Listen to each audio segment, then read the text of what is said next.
February 28th marked a special day for most Iranians. It wasn't just a new day. For the first time in over 3 decades, Iran woke up to a dictator-free country, not because the regime collapsed, but because action was finally taken. Iranians have been begging for freedom for years, and the US delivered just that by assassinating what was due a long time ago. No more Khamenei, no more oppression. This was how the operation unfolded. So sit back, relax, and learn the truth as we unravel how the entire ordeal unfolded in real time. It was broad daylight during an active and ongoing military conflict, with the entire world watching in real time. The most powerful man in Iran was killed, not in a bunker, not in hiding. He was sitting inside his own compound in a meeting he had personally chosen to attend, on a day when every intelligence signal around him was flashing red. Ayatollah Khamenei had ruled Iran for 35 years with absolute, unchallenged authority. He commanded armies, directed proxy forces across the Middle East, survived assassination attempts, outlasted crippling sanctions, and buried his enemies. He had a purpose-built, strike-proof bunker that could have kept him alive that morning. He refused to go near it. The night before, it all ended. Khamenei was preparing for a morning meeting at his Tehran compound with Iran's most senior officials. He had no reason to believe that gathering was any different from hundreds he had held before. Across the world in Washington, D.C., Donald Trump sat with his national security advisors and gave the order. The operation had a name: Operation Epic Fury. The green light was given that night, and the clock started ticking. The groundwork for this moment had been laid over weeks. The CIA had been conducting what is known inside intelligence circles as patterns of life surveillance on Khamenei, an exhaustive, detailed tracking of his every movement, his daily habits, his meeting schedules, his physical locations at specific times of day. By the time Trump signed off, American intelligence knew Khamenei's routine with a precision that likely exceeded his own personal security team's awareness. What has largely stayed out of mainstream coverage is that Canada played a direct role in enabling these strikes. Forces operating from the Combined Aerospace Operations Center contributed intelligence that was folded directly into the targeting and timing of the operation. This was never just a bilateral US-Israel affair. It was a multilateral intelligence network working in coordinated silence. Trump's advisors had long pushed a specific entry strategy: let Israel strike Iran first.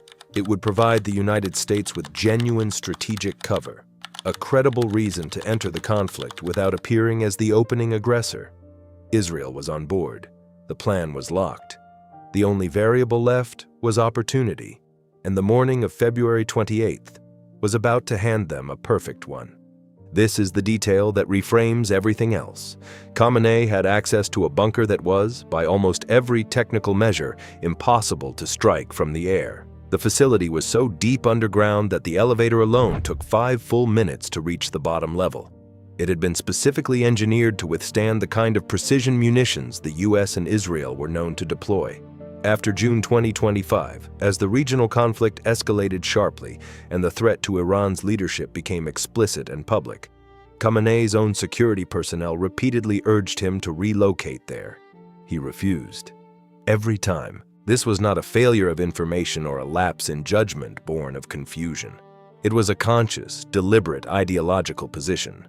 Khamenei had come to view his own assassination not as a possibility to be avoided, but as a certainty to be accepted. He had privately concluded that the question was no longer if, but when. And given that inevitability, going underground felt to him like a humiliation, a visible act of fear that would undermine the image of strength he had spent decades constructing. He had reframed it entirely in terms his worldview could absorb. Dying at the hands of his enemies would be martyrdom. It would galvanize the Iranian people. It would pose a greater long-term threat to his enemies than his continued survival ever could. He genuinely believed the symbolism of his death outweighed the practical value of staying alive. So he kept attending meetings. He kept to his routines. He moved through the world as though the threat didn't exist, or more accurately, as though it existed, and he had simply decided not to run from it. That decision is what killed him. The morning of February 28th opened like many before it. Khamenei's compound in Tehran was preparing to host a senior leadership meeting. The names on the attendance list read like a complete breakdown of the Islamic Republic's command structure. IRGC Commander Mohammad Pakpour, Defense Minister Amir Nasserzadeh, Armed Forces Chief Mohammad Bagheri, and Khamenei's personal advisor Ali Shamkhani. This was not a routine administrative gathering. This was the apex of Iranian military and political power, assembled in a single building at a single point in time. American intelligence had the full picture, the location, the attendees, the time. When that confirmation landed, Trump made his call: accelerate the timeline. Don't wait for a safer moment or a more politically convenient entry point. Hit now, while the entire target set is concentrated in one place. What makes this decision even more historically significant is the diplomatic context surrounding it. A peace agreement between the US and Iran had been actively in development and was considered to be within genuine reaching distance. Iran had been engaged in serious negotiations and was reportedly prepared to make meaningful concessions on its uranium stockpiles. The framework for a deal existed. The conclusion seemed days away. Trump had grown visibly frustrated with the pace of talks. His view, shared among his inner circle, was that Iran was deliberately dragging out the process, stalling rather than negotiating in good faith. When the intelligence window opened on February 28th, that frustration became a decision. Operation Epic Fury was not triggered by an Iranian attack or any new provocation. It was a calculated move to terminate diplomacy by force at the exact moment the enemy's leadership was most exposed. A peace deal that was almost finished was deliberately and consciously ended. At exactly 9 a.m. local time on February 28, 2026, the strikes began. At least 30 bombs struck targets across Iran in the opening wave. Air-launched ballistic missiles followed close behind. The explosions that tore through Tehran were visible from miles away and audible across the entire city. Iran's government immediately shut the country's airspace. The scale and speed of the assault made clear this was not a warning strike or a limited incursion. This was a full elimination campaign. The Pentagon called it Operation Epic Fury. Israel called theirs Operation Roaring Lion. Both operations ran simultaneously, timed and coordinated to the minute. Marco Rubio addressed it publicly in the hours that followed, stating that the U.S. had entered the strikes because Israel had begun targeting Iran's senior leadership, and that move would have placed American forces stationed throughout the region in immediate, serious danger. Joining the operation, he argued, was a defensive necessity. That was the public explanation offered to the world. Given that Trump had authorized the operation the night before, and that the intelligence had been assembled over weeks, Rubio's framing tells only part of the story. Khamenei's compound was struck directly and catastrophically. In the hours after the attack, satellite imagery was released, showing the site in total ruin. Nothing remained standing. Every structure within the compound perimeter had been destroyed. The building that had served as the operational and symbolic heart of the Islamic Republic for decades was gone before 10 a.m. on a Tuesday morning. Iranian state media went dark on the topic almost immediately. No images, no statements, no acknowledgement of the full scale of what had just happened. The IDF moved first on public confirmation.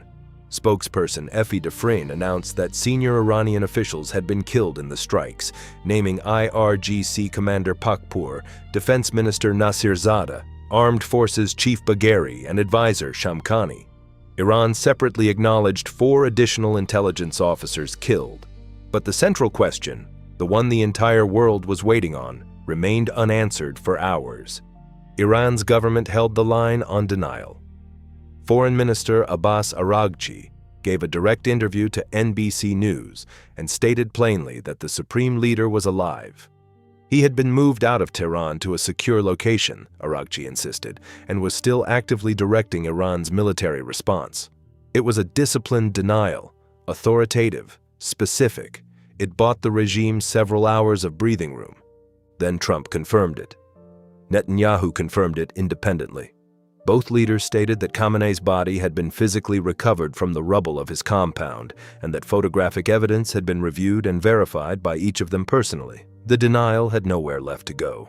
On March 1st, Iranian President Masoud Pezeshkian stood before the nation and officially confirmed what the world already knew. The supreme leader was dead. killed, in Pezeshkian's own words, at the hands of the most wicked villains in the world. He declared that revenge was not only coming, but was Iran's sacred right and national duty. The same announcement carried further devastating losses. Khamenei's son-in-law, daughter, and grandchild had all been killed in the same strikes. The following day brought one more confirmation. His wife had also died in the attack. What followed on the streets of Iran stunned every outside observer. The news spread, and the reaction was not mourning. It was eruption. Music poured from apartment windows across Tehran and other Iranian cities. People ran into the streets, dancing, shouting, embracing complete strangers. Statues of the supreme leader were physically grabbed, toppled, and destroyed. Fires burned, not as signs of grief, but as acts of decades-long release. One video that circulated widely showed a man screaming directly into the camera. "Am I dreaming? Hello, New World." Iranians described February 28, 2026 as the best day of their lives. 35 years of executions, enforced dress codes, economic ruin, imprisoned journalists, beaten protesters, and relentless state brutality. The architect of all of it was gone before noon. The regime responded immediately with force. Security units were deployed across major cities with orders to shoot on sight anyone found celebrating in public. While Iranians danced, shots were fired into crowds.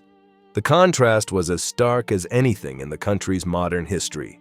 A government announcing a 40-day mourning period while killing its own people for failing to mourn. Khamenei's funeral was originally scheduled for March 4th through 6th, but was subsequently postponed.